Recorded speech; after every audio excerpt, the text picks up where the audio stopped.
नमस्कार फ्रेंड, आप सभी का स्वागत है टारगेट झारखंड टेट 2026 के नए सेट में। इसमें हम पेपर 1 एंड 2 के मैथ के क्वेश्चंस को देखेंगे। मैथ सब्जेक्ट का है।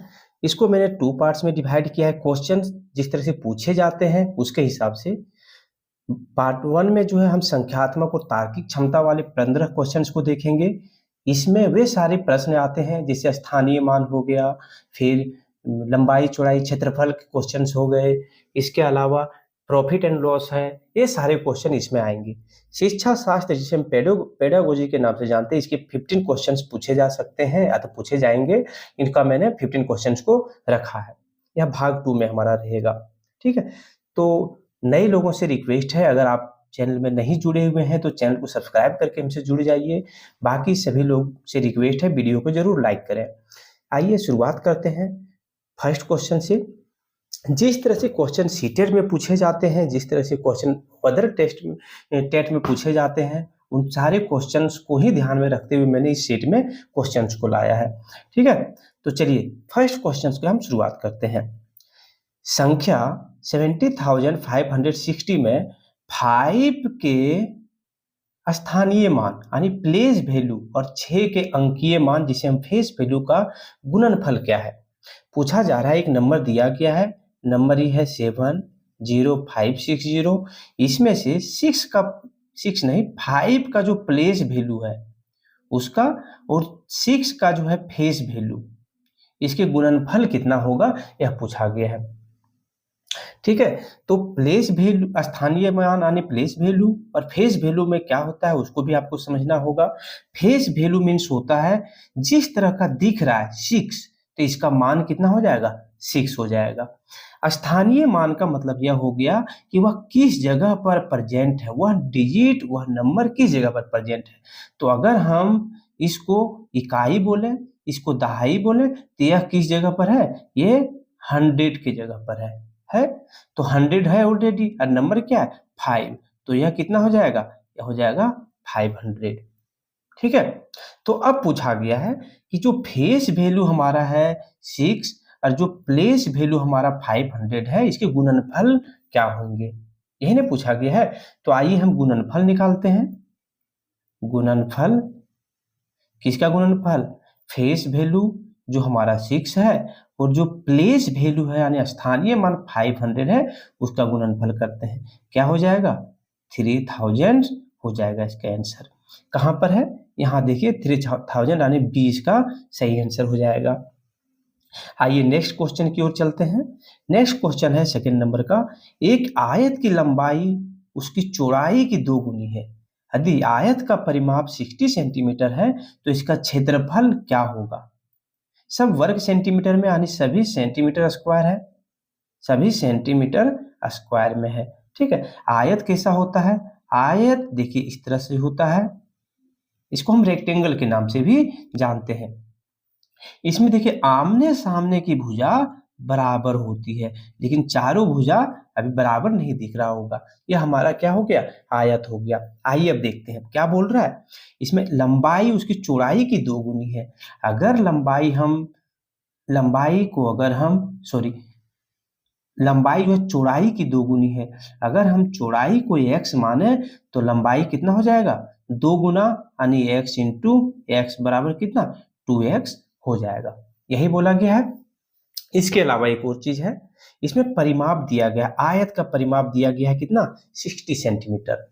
यानी अगर आप इन सभी को इस सभी चारों तरफ पर अगर चलते हैं तो इसका लंबाई कितना है, तो इसका लंबाई दिया गया है 60 सेंटीमीटर दिया गया है। ठीक, तो पूछा गया है कि इसका क्षेत्रफल क्या होगा।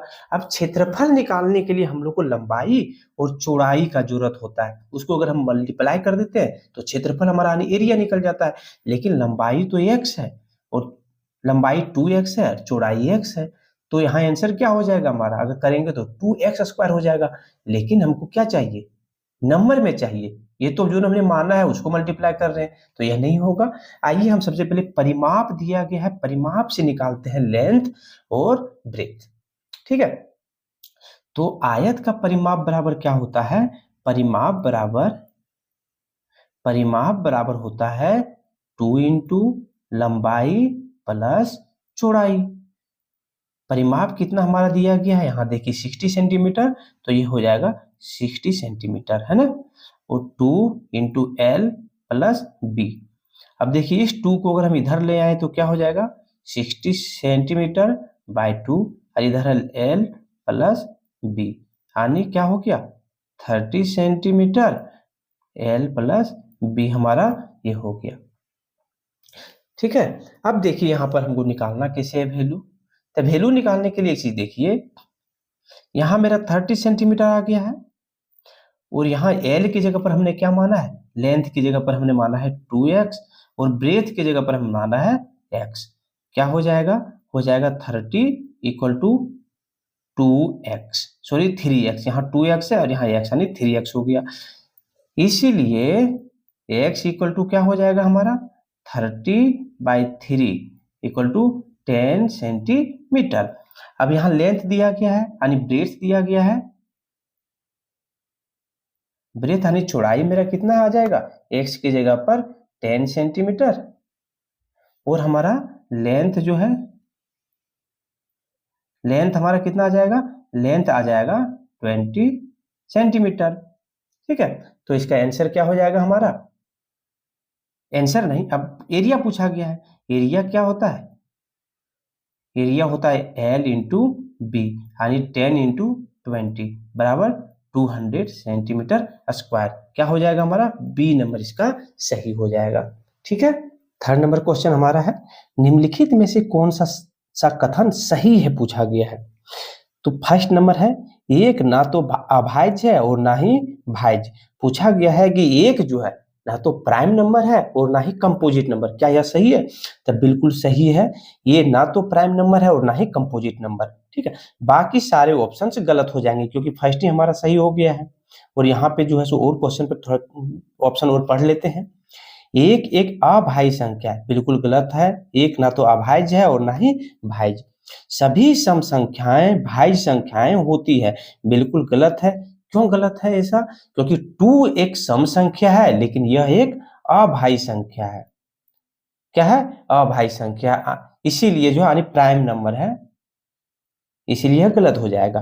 अब पूछा गया दो विषम संख्याओं का योग हमेशा विषम होता है। आइए जोड़ करके देखते हैं। 1 + 1 कितना आ रहा है, 2। क्या विषम आ रहा है, नहीं। यह कौन सा नंबर है, इवन नंबर आ गया यानी सम नंबर आ गया। 3 + 3 कितना आ रहा है, 6। क्या आ रहा है, इवन आ रहा है।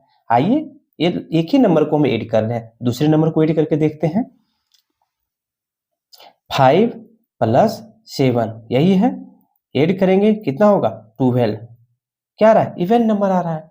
और यहाँ पूछा गया है कि हमेशा विषम संख्या आ रहा है, तो यह गलत हो जाएगा। ठीक है, नेक्स्ट क्वेश्चन है फोर्थ नंबर, 4 अंकों दिया गया है अंक से बनी सबसे बड़ी और सबसे छोटी 4 अंकीय संख्या का अंतर क्या होगा। अब देखिए सबसे बड़ा, इस 4 अंक से सबसे बड़ा नंबर बनाना है ना। तो कैसे बनाएंगे सबसे बड़ा, तो बनाने के लिए हमको ध्यान रखना है सबसे पहले जो सबसे बड़ा अंक इसमें दिया गया, कौन कौन अंक है, 2 है, 0 है, 4 है और 8 है। इसमें देखिए सबसे बड़ा कौन सा है, ये बड़ा है। तो इस बड़ा को हम क्या करेंगे, देखिए इस तरह से कॉलम बना लीजिए। आप नहीं भी बना सकते, आप इस कॉलम में नंबर को आप डालते जाइए। सबसे पहले इसको डालिए यहाँ पर, ये कहाँ पर है, 1000 पर आ जाएगा। इससे क्या होगा, बड़ा नंबर बनेगा। अगर 2 रखेंगे तो 2000 का बन जाएगा, 8 रखेंगे तो 8000 बनेगा, इसलिए हम लोग रखेंगे। फिर उसके बाद जो बड़ा है 4 हमारा बड़ा है, 420 ये हमारा बड़ा नंबर बन गया इससे। अब क्या है, अब सब 4 अंकों की सबसे छोटी संख्या बनाना है ना, इसी से बनाना है छोटी संख्या। 4 कॉलम बनाइए, 4 कॉलम बना लीजिए। सबसे पहले देखिए यहाँ पर 0 रखें। अगर 0 यहाँ पर आप रखते हैं तो देखिए 0 रखने पर यह 3 डिजिट का नंबर बन जाएगा। तो यह तो 3 डिजिट है ना, यहाँ पूछा गया 4 अंकों की संख्या। तो यहाँ पर क्या करना है, सबसे इसके बाद जो बड़ा है उसको रखना है। कौन सा है, 2 है, तो यहाँ पर 2 रखेंगे। अब यहाँ पर 0 रख सकते हैं क्योंकि ये जो है नंबर के बीच में पेक हो गया है। फिर उसके बाद छोटा बनाना है तो 2 के बाद रखिए और सबसे बड़ा जो है उसको लास्ट में रखिए। ठीक है, तो ये 2 अंक का बन, यानी 4 अंकों का छोटी संख्या बन गई। अब क्या पूछा गया, अंतर निकालना है इसका। तो अंतर निकालते हैं। 8420 माइनस 2048। अगर इसको आप सब्सक्राइब यानी सब्ट्रैक्ट करेंगे तो कितना हो जाएगा 6372 हो जाएगा। कौन सा नंबर सही है? इसका नंबर बी, ये नंबर सही है, देखिए 6372। ठीक है, आइए नेक्स्ट क्वेश्चन। नेक्स्ट क्वेश्चन है, एक संतरे की कीमत 2.50 रुपीज है, 50 रुपीज नहीं 2.50 रुपीज है। 3.5 दर्जन संतरों की कुल कीमत कितनी होगी, पूछा गया है। ठीक है, तो देखिए सबसे पहले कितना पूछा गया, 3.5 दर्जन। अब दर्जन में कितने होते हैं, एक दर्जन में होते हैं 12।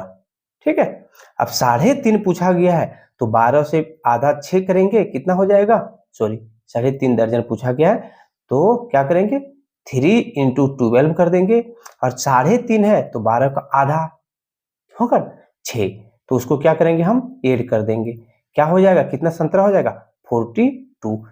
अगर इस तरह नहीं निकालना चाहते तो इस तरह निकालिए, 3.5 यानी 3.5 दर्जन इंटू 12 कीजिए, कितना हो जाएगा, यह भी 42 हो जाएगा। 42 संतरे है ना।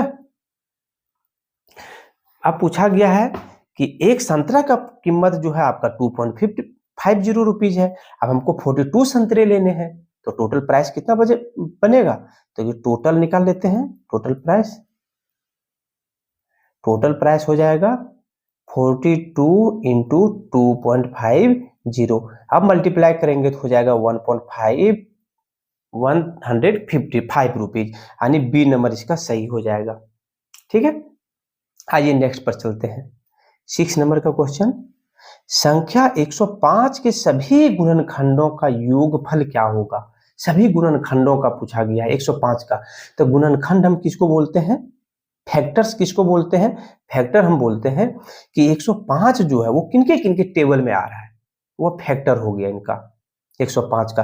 तो आइए कैसे निकालेंगे, इसको पता करने के लिए अगर डिविजिबिलिटी का रूल आपको पता है तो आप पता करते चले जाएंगे। तो हम निकालते हैं इसका गुणनखंड। ठीक है, गुणनखंड निकालते हैं 105 का। सबसे पहले देखिए एक किससे गुणनखंड होगा इसका, एक से तो सारे डिजिट गुणनखंड हो जाते हैं। 3 से डिविजिबिलिटी का क्या रूल है, 3 से डिविजिबिलिटी का रूल है कि इन तीनों नंबर को ऐड कीजिए, कितना आ रहा है 6 अगर 3 से डिवाइड हो जा रहा है तो यह 3 से भी डिविजिबल हो जाएगा। अब 5 से 5 है, अब देखिए हाँ लास्ट में 5 है, इसका मतलब सारे इवन नंबर से डिविजिबल होगा, इवन नहीं सॉरी ऑड नंबर से, इवन से तो नहीं हो पाएगा। अगर लास्ट में अगर 6 रहता, 4 रहता, 8 रहता तो इवन से भी डिविजिबल रहता। अब अगर देखेंगे आप तो यह नंबर जो है 105 ये 5 से भी डिवाइड हो जाएगा, उसी तरह 7 से भी डिवाइड हो जाएगा, 15 से, 21 से, 35 से, और इसके बाद 150 से डिवाइड होगा। अब पूछा गया इसका योगफल, तो योगफल अगर योग करेंगे तो हो जाएगा 192। कौन सा है, ये नंबर इसका सही हो जाएगा। ठीक है, तो इस तरह से आप क्वेश्चंस को बना सकते हैं। नेक्स्ट क्वेश्चन है 7 नंबर, समय 2:58 PM में से अगर हम 4 घंटा 59 मिनट पहले क्या समय होगा, यानी 2:58 से हमको पीछे जाना है, कितना 4 घंटा 59 मिनट पीछे जाना है, तो उस समय क्या समय होगा। तो सिंपल है, इसमें आप क्या कीजिए, इसको पता लगाने के लिए 2.58 है, यहाँ पे 4 घंटा 59 मिनट का बात कर रहा है, तो आप ऐसा कीजिए ना, ये 4 घंटा 59 मिनट में 1 मिनट जोड़ दीजिए, कितना हो जाएगा 5 आवर हो जाएगा, 5 घंटा। तो इससे क्या होगा कि यहाँ 5 आवर जो है आपको माइनस करने में आसान मिलेगा। तो 5 आवर जब माइनस करेंगे तो कितना हो जाएगा आपका, बच जाएगा 9.58 PM हो जाएगा, AM हो जाएगा। यहाँ पर PM था, पीछे आ रहे हैं तो AM हो जाएगा। ठीक है, यानी देखिए सबसे पहले क्या किए हम 5 घंटे माइनस किए, उसमें वहां पर जो 1 जोड़े थे उसको घटा दिए, हो गया। ठीक है, यानी घटाया वो तो 1 मिनट और जोड़ दिए, हो गया इतना। तो ये इसका आंसर क्या हो जाएगा, ये नंबर सही हो जाएगा। नेक्स्ट क्वेश्चन पर आते हैं। नेक्स्ट क्वेश्चन है 8वां नंबर, देखिए 1/2 में कितने 1/8 है। यानी 1/2 है। एक 1/2 नाम का थैला है, इसमें पूछा गया है कि 1/8 नाम का कितना जो है नंबर इसमें जुड़ा हुआ है। तो क्या करेंगे हम, सबसे पहले 1/2 हमारा बड़ा है, इसको डिवाइड करेंगे 1/8 से। डिवाइड कैसे होगा, 1/2 ये ऊपर जाएगा तो हो जाएगा ऊपर में, और 1 नीचे आ गया, यानी इससे इसको डिविजिबल करेंगे कितना होगा, 4 डिवाइड करेंगे तो। यानी सिंपल सा है कि अगर आधा 1/2 में 4 1/8 है, कौन सा सही हो जाएगा, तो इसका बी सही हो जाएगा।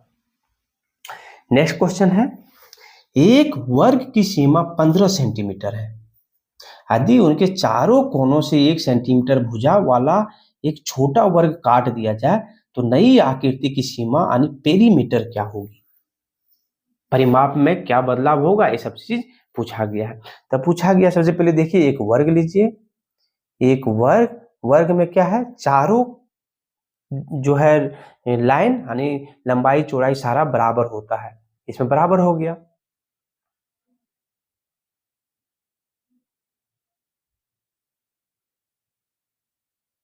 ठीक है, तो देखिए अब क्या बोला गया कि यहां हम काट दें, यहां भी काट दें, यहां भी काट दें, यहां भी काट दें कोना। अब सिंपल से समझिए क्या होता है ना, सिंपल। अब ये जो कट किए हैं इसको हम यहां पर ला करके इस तरह से बना देते हैं, ठीक है, अरे सॉरी, एक बहुत बारीकी से समझिएगा, बहुत ही सिंपल है। यहां से जो है इस तरह से, एक मिनट, ये वाला हम काट रहे, देखिए ये वाला जो है ना इस तरह से क्या है, इस तरह से है, ठीक है। अब अगर ध्यान से देखिएगा तो क्या ये राइट एंगल ट्रायंगल नहीं लग रहा है। अब राइट एंगल ट्रायंगल का क्या रूल है, राइट एंगल ट्रायंगल का रूल है कि अगर ये नंबर जो है, देखिए इसको परपेंडिकुलर और ब्रेड्थ को दोनों को अगर आप स्क्वायर करते हैं और प्लस करते हैं स्क्वायर करके, अगर ये ए स्क्वायर है और ये अगर बी स्क्वायर है, ये दोनों को जोड़ेंगे तो ये क्या है, एच स्क्वायर के बराबर होता है, हाइपोटेनियस के बराबर होता है। अब देखिए सब में ये हाइपोटेनियस लग रहा है, देखिए सब में हाइपोटेनियस है। अब जब सब में हाइपोटेनियस है तो ये जो कट हुआ है दोनों इसके बराबर हाइपोटेनियस है, तो इसका मतलब यह हो गया कि 1 सेंटीमीटर चारों तरफ काटने के बाद भी इसके पेरीमीटर में कोई बदलाव नहीं होगा, क्योंकि जितना हम यहां से इधर से यहां तक कट किए हैं उतना ये लंबाई मेरा बन जा रहा है। ठीक है, तो इसका क्या आंसर हो जाएगा, सी नंबर सही हो जाएगा, 16 सेंटीमीटर। बहुत ज्यादा इसमें जो है कॉन्सेप्ट वाला क्वेश्चन है, इसको समझना आपको, एक बार फिर से देख के समझ जाएगी। आइए नेक्स्ट क्वेश्चन, हमारा 10 नंबर का क्वेश्चन है। साबुन की एक टिक्की का माप 7 सेंटीमीटर, 5 सेंटीमीटर और 2.5 सेंटीमीटर है, सेंटीमीटर। दो पेटियों में जिनमें से प्रत्येक का आंतरिक माप 58 centimetre, 56 centimetre into 0.4 metre into 0.25 metre है, कितनी टिक्कियां पैक की जा सकती है। बोला गया है कि एक बड़ा सा पैकेट है, एक बड़ा सा पैकेट है, दिख रहा है पैकेट, इसमें क्या किया गया है, ये यहाँ स्क्वायर बन गया, स्क्वायर नहीं इसको लेना है, छोटा बना देते हैं इसको। देखिए इस तरह का बड़ा सा बॉक्स है, ये है बॉक्स हमारा, ठीक है। ये बॉक्स में जो है लंबाई चौड़ाई ऊंचाई तीनों होता है, यहाँ पर जो है सिर्फ लंबाई चौड़ाई आपको देखने को मिला है। अब छोटा छोटा साबुन का जो है टिक्की है इस तरह, इसका भी दिया गया है, क्या है इसका ऊंचाई लंबाई चौड़ाई सारा दिया गया है। इसको जब हम यहाँ रखेंगे इस तरह से तो कितना रख सकते हैं, यही क्वेश्चन में पूछा गया है। तो इसको बनाने के लिए आइए बनाते हैं, क्या करना होगा हम लोग को। सबसे पहले हम लोग क्या करेंगे, पेटी का आयतन निकालेंगे। पेटी का आयतन क्या होगा, तो पेटी का आयतन, पेटी का वॉल्यूम, वॉल्यूम इंटू क्या होगा, वॉल्यूम मतलब L into B into H करते हैं हम, होता है ना। घनाभ का आयतन, एक घनाभ बन गया, घनाभ का आयतन बराबर लंबाई गुने चौड़ाई गुने ऊंचाई होता है। तो यहाँ पे 56 centimetre into 40 centimetre into 25 centimetre. अब इसको मल्टीप्लाई करेंगे तो कितना हो जाएगा, 56,000 सेंटीमीटर क्यूब हो जाएगा। उसी तरह अगर हम साबुन का वॉल्यूम पता करें, साबुन का वॉल्यूम तो कितना होगा, L into B into H, यह भी है। तो इसमें क्या होगा, यहाँ दिया गया, देखिए मीटर में, इसमें सेंटीमीटर में सारे दिए गए हैं, यहाँ मीटर में था, मीटर में कन्वर्ट करके मैंने सेंटीमीटर में बनाया है। आप ध्यान देंगे यहाँ पर हो जाएगा 7 इंटू 5 इंटू 2.5, इसको मल्टीप्लाई करेंगे कितना हो जाएगा, ये हो जाएगा 57.5 सेंटीमीटर क्यूब हो जाएगा।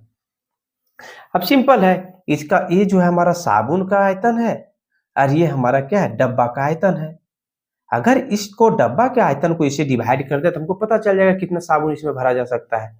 और यहाँ पूछा गया 2 पेटियों में, है ना, 2 पेटियों में पूछा गया। तो सबसे पहले हम निकालते हैं एक पेटी में टिक्की, है ना, पेटी में टिक्की यानी साबुन कितना होगा, तब 50,000 बाय अगर 8 7 अगर डिवाइड करेंगे तो डिवाइड करने के बाद क्या होगा, ये हो जाएगा 640, यानी एक पेटी में जो 640 साबुन भरा जा सकता है। उसी तरह दो पेटी में कितना भराएगा, 2 पेटी में 640 गुना 2 करेंगे यानी 1280 साबुन भरा जा सकता है। ठीक है, डन है। यानी आंसर क्या हो जाएगा, बी नंबर इसका सही हो जाएगा। आइए नेक्स्ट क्वेश्चन 11 नंबर का है। निम्नलिखित पैटर्न को देखिए, जब हम 1 इंटू 1 करते हैं तो आंसर 1 आ रहा है, जब 11 इंटू 11 करते हैं तो 1 to 1 हो रहा है। इसी तरह जब हम 1 1 इंटू 1 1 1 करते हैं तो क्या हो रहा है, 1 2 3 2 1 हो रहा है। अब आगे हम करेंगे 1 1 1 5 टाइम्स, अगर इसी तरह 5 टाइम के साथ मल्टीप्लाई करेंगे तो क्या होगा। तो सिंपल है, इसमें पता क्या करना है, देखिए यहाँ पर 2 था तो बीच में 2 आया, यहाँ नंबर्स ऑफ डिजिट्स कितने हैं, 3 है तो यहाँ 3 आया। उसी तरह यहाँ पे 5 है तो यहाँ क्या होगा, 5 तक हमको जाना है, 5 4 3 2 1, यानी सबसे पहले हमको क्या करना है, सीढ़ी जैसा 5 तक जाना है, 5 के बाद फिर नीचे उतर जाना है। तो इसका आंसर कौन सा हो जाएगा, देखिए ये नंबर इसका सही हो जाएगा। सही है, ठीक है, देख लीजिए। आगे आते हैं 12 नंबर क्वेश्चन हमारा। 60 लीटर दूध और पानी के मिश्रण में अनुपात 2:1 है, इनमें कितना और पानी मिलाया जाए कि अनुपात 1:2 हो जाएगा। तो टोटल हमारा कितना है, टोटल मिश्रण, टोटल मिक्सचर हमारा है 60 लीटर है। रेशियो कितना हमारा है, किसका, दूध का और पानी का, तो रेशियो हमारा 2:1 है।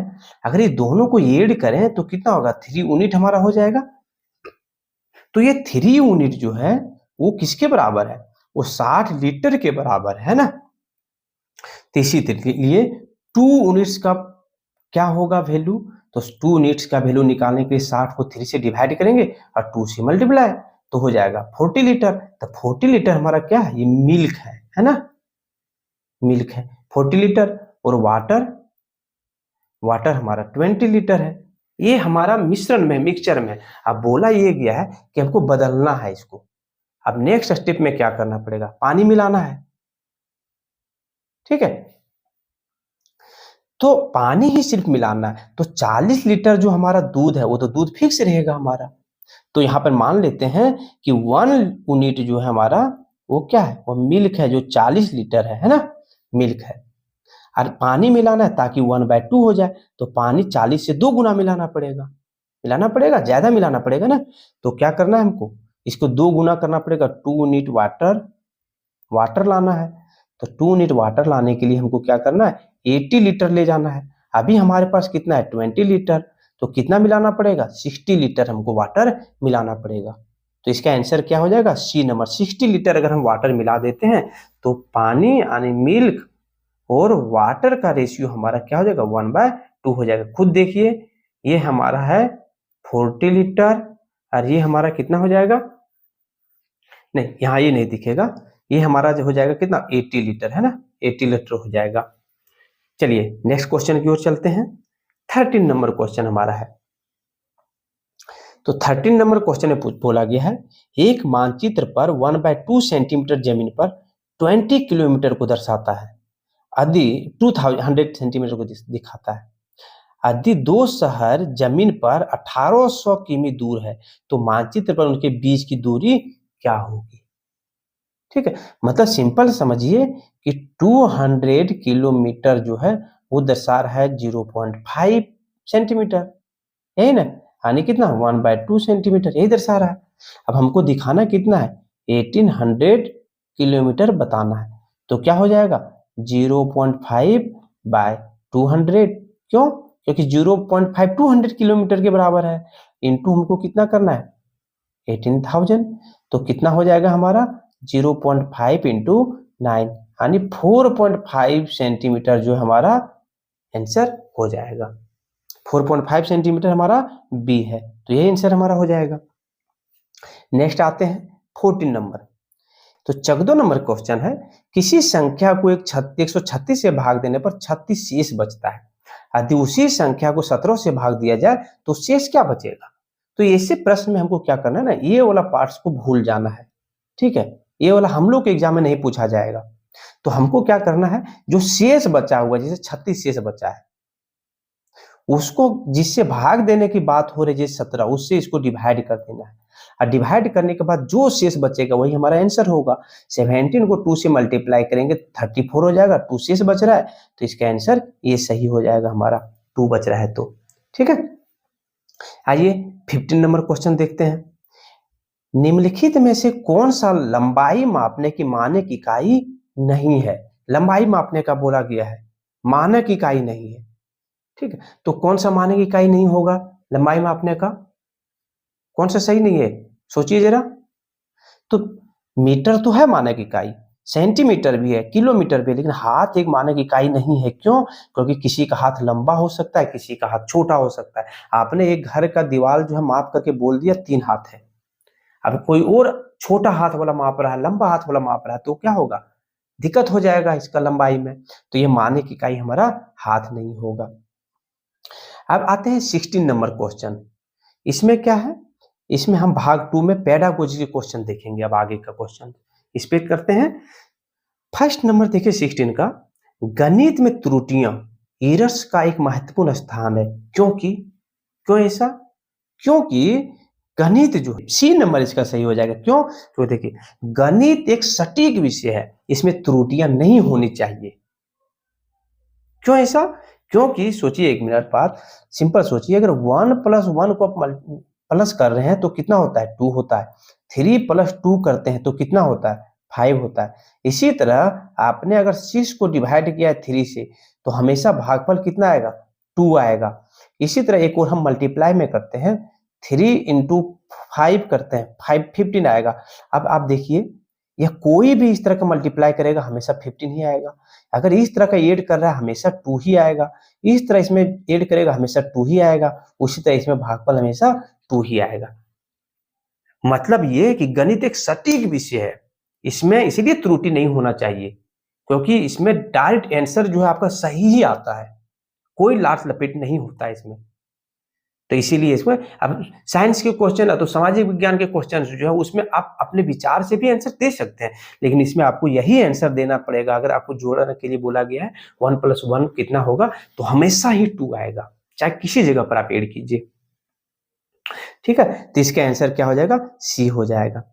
नेक्स्ट क्वेश्चन है, एक बच्चा कहता है कि 0.50 0.5 से बड़ा है, इस भ्रांति का सबसे संभावित कारण क्या है।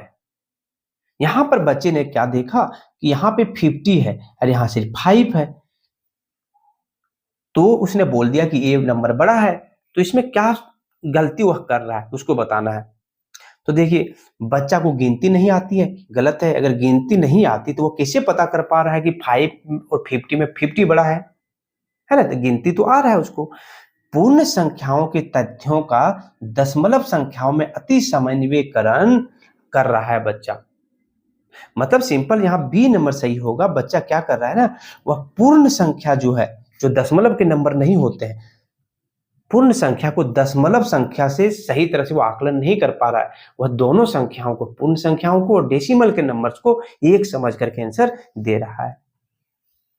नेक्स्ट है 18 नंबर का, एनसीएफ 2005 के अनुसार प्राथमिक स्तर पर गणित शिक्षण का संकीर्ण लक्ष्य यानी नैरो एम क्या है। पूछा गया है कि संकीर्ण लक्ष्य क्या होना चाहिए, क्या है 2005 एनसीएफ का। तो इसका आंसर ये सही हो जाएगा, संख्या और संख्यात्मक कौशल का विकास करना, ठीक है।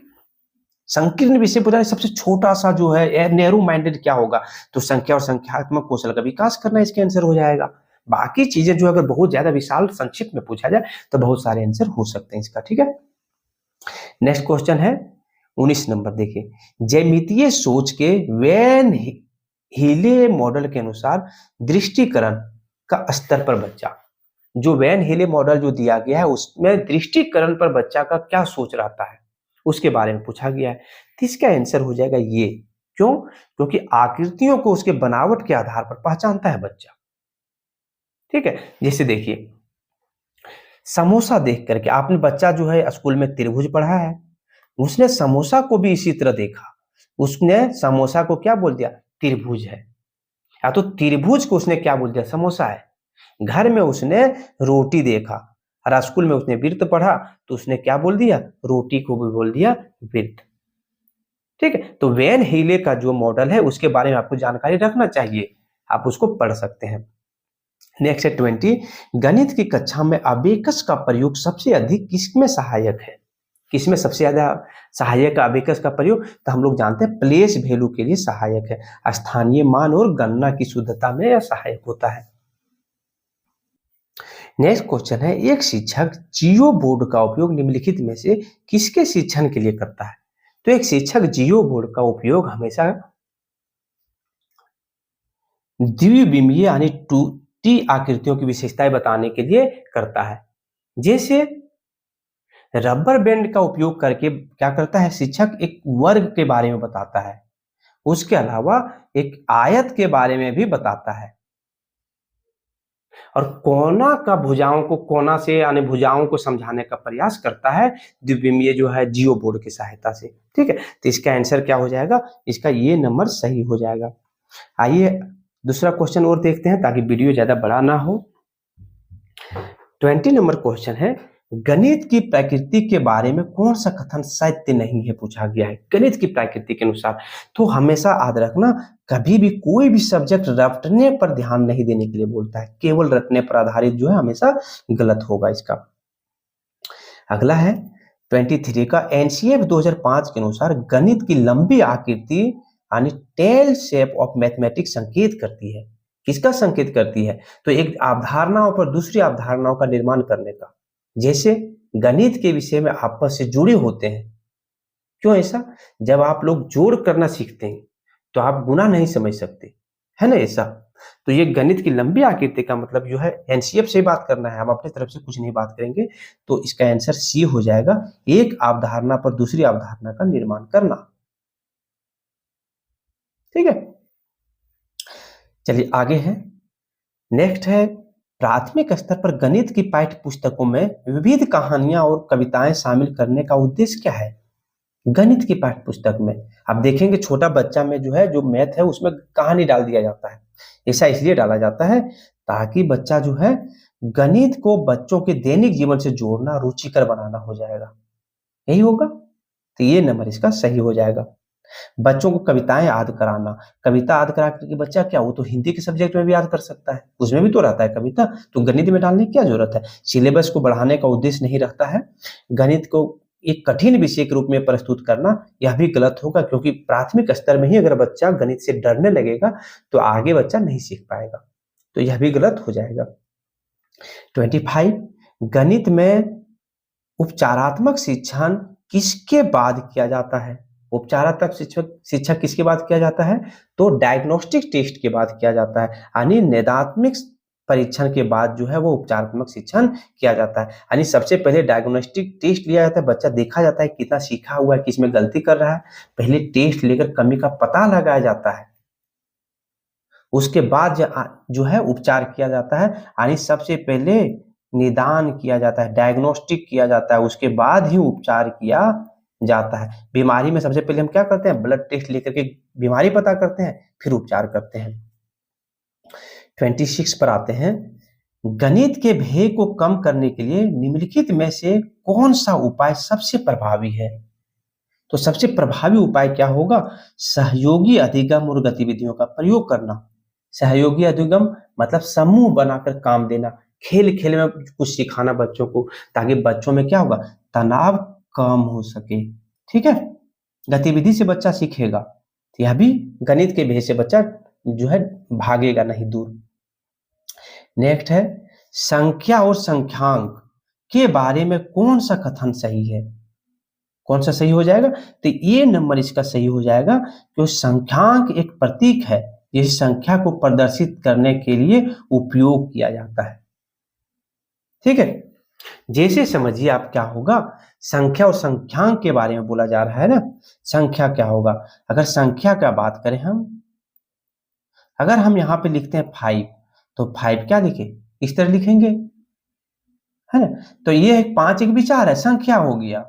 लेकिन जबकि अगर हम 5 इस तरह से लिख रहे हैं तो यह क्या हो गया हमारा? चिन्ह दे रहे हैं, तो ये हमारा संख्यांक हो गया। यानी एक हम इस तरह से लिखते हैं और ये जो हमारा क्या होगा? संख्यांक हो जाएगा। संख्या संख्यांक यानी 5 तो एक जो है एक विचार है जो संख्या कहते हैं उसको, जबकि 5 को हम जिस तरह से लिखते हैं वह चिन्ह हमारे लिए क्या होगा?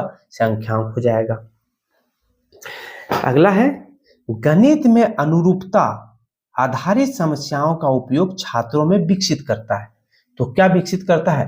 अनुरूपता का बात हो रहा है, यही ना है। तो यह तार्किक चिंतन और संबंध स्थापित करने की क्षमता विकसित कर रही है। बी नंबर सही होगा। बच्चा क्या करता है? एक स्थिति के पैटर्न जो है उसको दूसरे पर लागू करना सीख जाता है बच्चा, है ना, या एक जैसा रहेगा तभी। चलिए आगे आते हैं। 29 है प्राथमिक स्तर पर गणितीय पहेलियां मदद करती है। प्राथमिक स्तर पर आप गणितीय रूप में पहेली पूछिए बच्चों को, तो क्या होता है उसमें बच्चा अगर सही से जवाब दे पा रहा है तो समस्या सुलझाने के कौशलों को प्रोत्साहित करता है। बी नंबर इसका सही हो जाएगा। देखिए पहेलियां क्या करती है, जो पहेलियां हम पूछ रहे हैं बच्चों को, उस पहेली को बच्चा पहले कभी नहीं पढ़ा है तो मस्तिष्क लगाएगा, तो रटने के बजाय क्या करेगा? सोचने पर मजबूर हो जाएगा। तो बी नंबर इसका सही हो जाएगा। नेक्स्ट है ब्लूम के वर्गीकरण यानी ब्लूम टेक्सोनोमी के अनुसार समझ स्तर का उदाहरण क्या है? समझ स्तर का उदाहरण, इसका भी आंसर बी सही होगा। आयत और वर्ग के बीच अंतर को स्पष्ट करना। मतलब जब बच्चा दो चीजों के बीच तुलना करता है या वर्गीकरण कर पाता है तो वह समझ के स्तर पर पहुंच जाता है, यानी समझ जाता है। जैसे बच्चा अगर आयत और वर्ग में अंतर कर पा रहा है तो इसका मतलब बच्चा वर्ग और आयत को समझ गया होगा। तो यही तो ब्लूमबर्ग के समझ का उदाहरण है। अगर बच्चा गुणा और जोड़ में अंतर कर पा रहा है तो यही ब्लूमबर्ग के क्या है? समझ का अंतर है। ठीक है, तो यह क्वेश्चन यहीं पे समाप्त हुआ। 30 क्वेश्चन। तो इस सेट का सारे क्वेश्चन जो है 30 क्वेश्चन मैंने पूरे डिटेल से समझाने का प्रयास किया है। अगर आप इस चैनल पर नए हैं तो चैनल को आप जरूर लाइक कीजिए और कमेंट भी कीजिए। उम्मीद करते हैं आप अगर पारा टीचर हैं या फिर पहले से भी शिक्षक हैं या फिर तैयारी कर रहे हैं तो आप अपने दोस्तों में, अपने सहयोगियों में जरूर इस वीडियो को शेयर करें। और हमारे चैनल पर जाकर आप देख सकते हैं मैंने चैटेड से रिलेटेड बहुत सारे वीडियो को भी सेट के रूप में अपलोड किया है। तो इसी उम्मीद से कि आप चैनल को सब्सक्राइब करेंगे, आप सभी से विदा चाहता हूं। फिर से मिलेंगे नई वीडियो में, तब तक के लिए आप सभी का